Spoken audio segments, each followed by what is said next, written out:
बच्चों तक पहुंच जाएंगे। तुम्हें इतनी जल्दी क्या है, कर लेंगे। मिट्ठू, तुम बात को समझो। अभी तो बेल नाजुक है, मिलकर हम इसे काट सकते हैं। अगर ये सख्त हो गई तो इसे काटना बहुत मुश्किल होगा। ऐसा करते करते कई दिन निकल गए और बेल पक्की हो गई। तोता रोज मिट्ठू को आवाज लगाता, लेकिन मिट्ठू कोई न कोई बहाना बनाकर टाल देता। किट्टू तोता अपने बच्चों को लेकर दूसरे एक ऊंचे पेड़ पर जाने को मजबूर हो गया, क्योंकि उसे पता था कि मजबूत बेल के सहारे कभी भी शिकारी आकर उसके बच्चे ले जा सकते हैं। मिट्ठू, मैं अपने बच्चों के साथ दूसरे एक ऊंचे पेड़ पर रहने जा रहा हूँ। क्या तुम भी चलोगे? यहाँ रहना सुरक्षित नहीं है। मिट्ठू तोता आलसी होने की वजह से हर काम कल पर टालता रहा। इसी तरह एक दिन जब शिकारियों की नजर मिट्ठू के बच्चों पर पड़ी, तो उन्होंने मजबूत बेल पर चढ़कर मिट्ठू के बच्चों को उठा लिया। अंत में मिट्ठू को अपने आलसीपन के कारण बहुत पछताना पड़ा। एक जंगल में एक बहुत ही खतरनाक शेर रहता था। क्योंकि वह जंगल का राजा था, इसीलिए वो कभी भी किसी को भी खा जाता। एक दिन जब राजा अपनी गुफा में आराम कर रहा था, तभी एक छोटे से चूहे की नजर शेर पर पड़ी। अरे वाह, इतना बड़ा शरीर, इतने बड़े बड़े पंजे, इनके तो दांत भी बहुत नुकीले लग रहे हैं। शेर राजा जी का तो कोई मुकाबला नहीं कर सकता।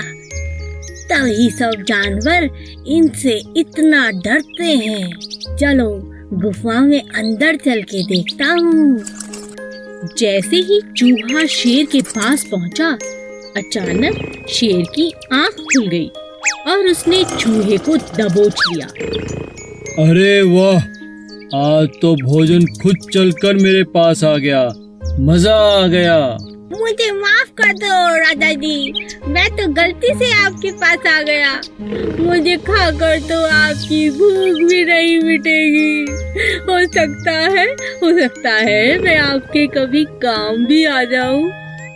चूहे की यह बात सुनकर राजा के मन में दया आ गई और उसने कहा,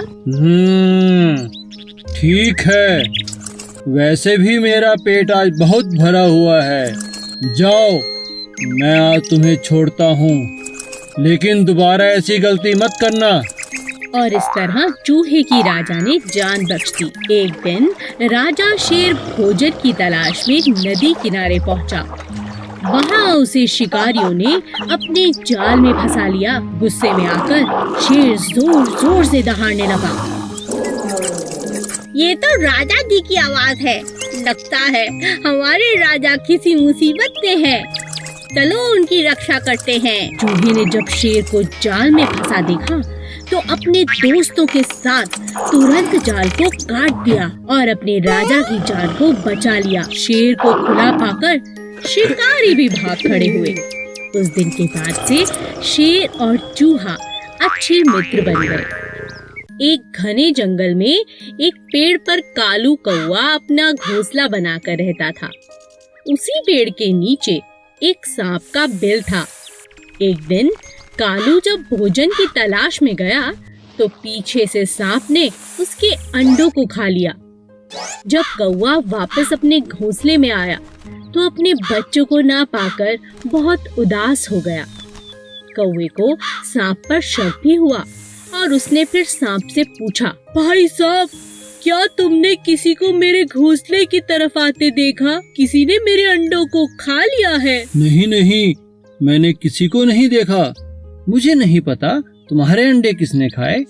कुछ समय बाद फिर से ऐसा ही हुआ, पर इस बार कौवे ने सांप को अपने अंडे खाते हुए पकड़ लिया। अच्छा, अब समझ आया, तुम ही मेरे अंडों को खा जाते हो। मुझे तुम पर पहले ही शक था। तुम्हारी इतनी हिम्मत कैसे हुई? मेरे अंडों को खा गए। मुझे भूख लगी थी, इसीलिए मैंने तुम्हारे अंडों को खा लिया। तुम मेरा कुछ नहीं बिगाड़ सकते। इतना कहकर सांप अपने बिल में चला गया। कालू बहुत उदास हो गया और उसने सांप से बदला लेने की सोची। फिर वह उड़ता हुआ राजा के महल की तरफ चला गया। तभी उसकी नजर महारानी पर पड़ी, जो तालाब में स्नान कर रही थी। महारानी के कीमती जेवर तालाब के किनारे पड़े थे, जिनकी निगरानी उनके सिपाही कर रहे थे। कालू कौवे को एक उपाय सूझा। वह एक लंबा सा हार अपनी चोंच में फंसाकर उड़ने लगा। सभी सैनिक कौवे का पीछा करने लगे। कालू ने चालाकी से उस हार को सांप के बिल में डाल दिया।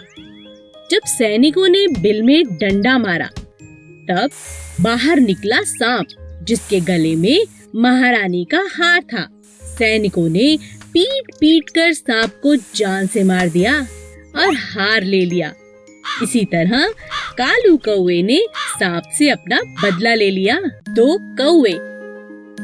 एक जंगल में दो कौवे रहते थे। एक था कालू और दूसरे का नाम था भोलू।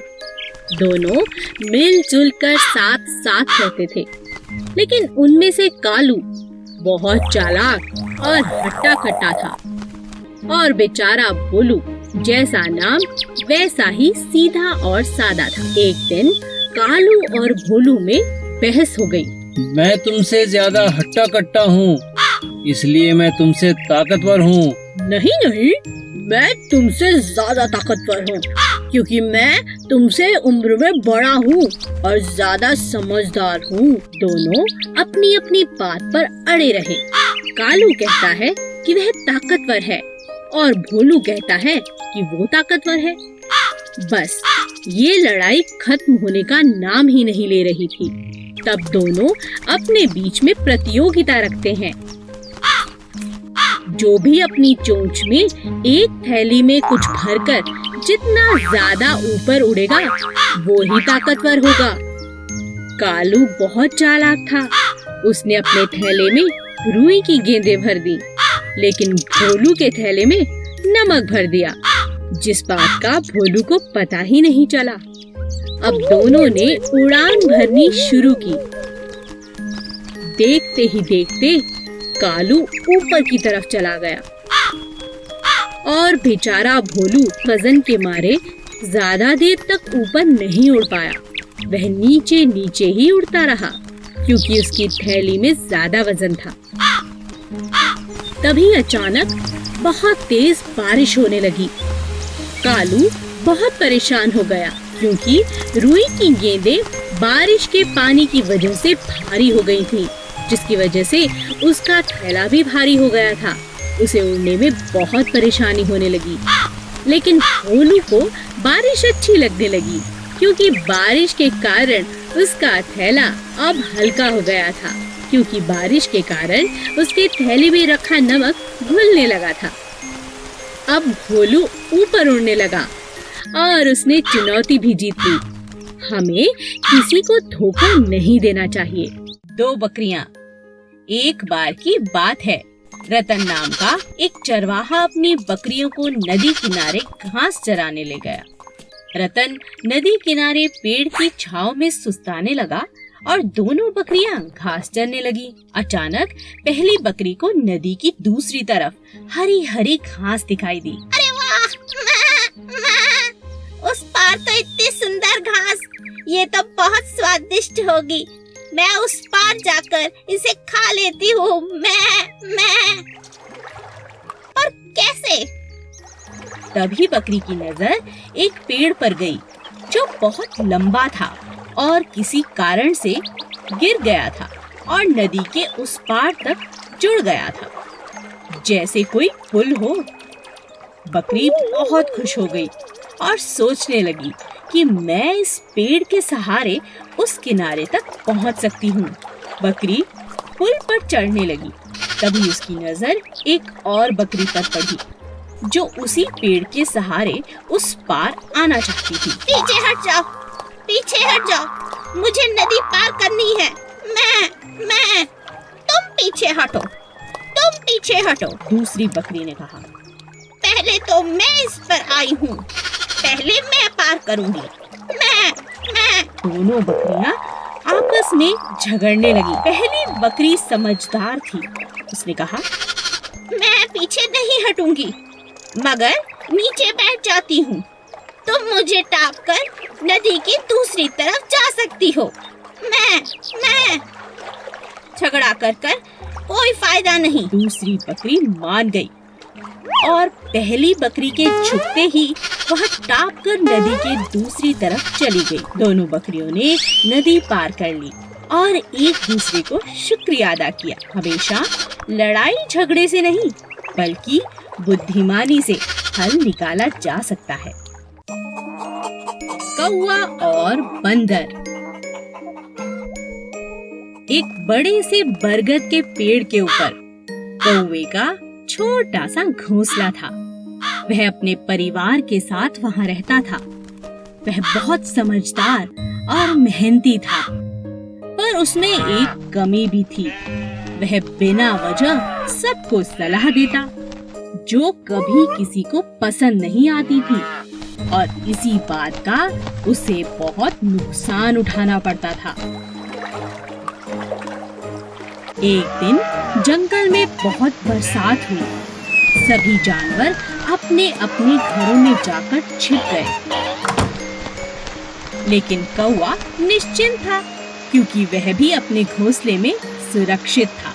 तभी उसने देखा कि एक बंदर भीगता हुआ पेड़ पर चढ़ गया और वह ठंड से बहुत कांप रहा था। अरे भाई बंदर, तुम अपने घर क्यों नहीं चले जाते? यहाँ बारिश में क्यों भीग रहे हो? बंदर ने कांपते हुए कहा, मेरा तो घर यह पेड़ ही है। मैंने तो कभी घर बनाया ही नहीं, ऐसा सोचा ही नहीं। तुम बंदर बहुत मूर्ख होते हो। मैंने तो बरसातों से पहले ही अपना घर बना लिया। देखो मैं कितना सुरक्षित हूँ। मेरा परिवार भी सुरक्षित है। बंदर को बहुत गुस्सा आया और उसने गुस्से में आकर कौवे का घोंसला तोड़ दिया। अब समझे? इसीलिए कहते हैं, हमें बिना पूछे किसी को सलाह नहीं देनी चाहिए। दो बिल्लियाँ और बंदर। एक शहर में दो बिल्लियाँ थीं। वो दोनों साथ साथ खेलती और खाना भी साथ साथ ढूंढती। एक का नाम था लूसी और दूसरी का नाम था पूसी। दोनों खाने के लिए बहुत झगड़ा भी करती थी। दोनों चोरी करने में बेहद माहिर थी। जब भी किसी के घर का दरवाजा खुला रह जाता, वो तुरंत जाकर रसोई से दूध पी लेती। एक बार वे दोनों खाने की तलाश में घूम रही थी। अचानक रास्ते में उन्हें एक रोटी दिखाई दी। लूसी ने कहा, अरे वाह, ये कितनी स्वादिष्ट रोटी है। मेरा तो खाने का इंतजाम हो गया। पूसी ने कहा, क्या कहा? यह रोटी मेरी है। मैंने इसे पहले देखा था। तुम जाओ यहाँ से। लूसी ने कहा, क्या? तुम हमेशा दूसरों का खाना खाती हो, दूसरों से छीनती हो। चली जाओ यहाँ से। ये मेरी रोटी है। मुझे बेवकूफ मत बनाओ। यह रोटी मेरी है। लालची कहीं की। मेरी मेरी मेरी मेरी। दोनों बिल्लियाँ जोर जोर से रोटी के लिए